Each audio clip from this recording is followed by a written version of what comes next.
Dinner complete হয়ে গেছে, তোমাদের সঙ্গে আর সেটা শেয়ার করা হয়নি।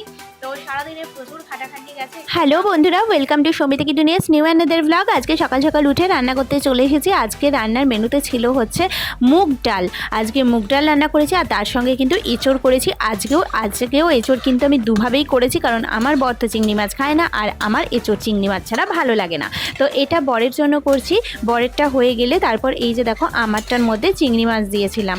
তো আমারটা একটু সামান্য ঝোল ঝোল রেখেছিলাম, আর বরেরটা একটুখানি কষা কষা করে দিয়েছিলাম। তো ঝোলটা আমি এতটাও রাখিনি, একটুখানি জাস্ট শুকিয়ে নিয়েছিলাম পরের দিকে।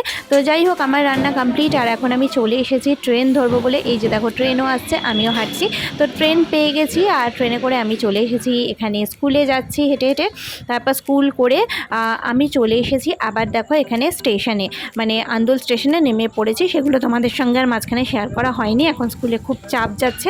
তো আজকে আন্দোলেই নেমেছিলাম। তারপরে আজকে একটা জিনিস নিয়ে এসেছি, সেটা হচ্ছে মাছ। কালকে মাছ রান্না হবে আমাদের। জেনারেলি রোববার দিন চিকেন রান্না হয়, কিন্তু আর চিকেন খেতে ভালো লাগছে না এই গরমে, তাই মাছ নিয়ে এসেছি। আর দোকান থেকে বললো মাছটা এইভাবে যেভাবে ওরা প্যাকেট করে দিয়েছে সেভাবেই ফ্রিজে ঢুকিয়ে রাখতে, আজকে আর এগুলো কিছু না করতে, মানে না ধুতে। তো সেই জন্য আমি এভাবেই আজকে ফ্রিজে ঢুকিয়ে দেবো। তোমাদেরকে একটুখানি দেখিয়ে দিলাম। তো চলো এগুলো এখন ফ্রিজে ঢুকিয়ে দিই। আর আজকে ঠাকুরের নকুলদানা কিনতে গিয়ে দোকানে এটা দেখতে পেলাম, তো ভাবলাম একটুখানি ট্রাই করে দেখি, যেহেতু গরম পড়েছে তাই নিয়ে চলে এলাম। ডিনারে ছিল রুটি, কাবলি ছোলার ঘুগনি আর মিষ্টি। বন্ধুরা ডিনার কমপ্লিট হয়ে গেছে, তোমাদের সঙ্গে আর সেটা শেয়ার করা হয়নি।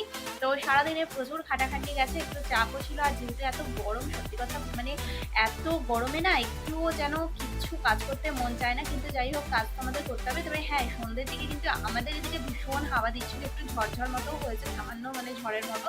তো কার কোথায় এরকম একটুখানি হালকা ঝড় হয়েছে বা জোরে জোরে হাওয়া দিয়েছে সেটা আমাকে কমেন্ট করে জানিও। আর সত্যি কথা, গরমে এরকম সুন্দর ঠান্ডা ঠান্ডা প্রাকৃতিক হাওয়া পেলে কার না ভালো লাগে।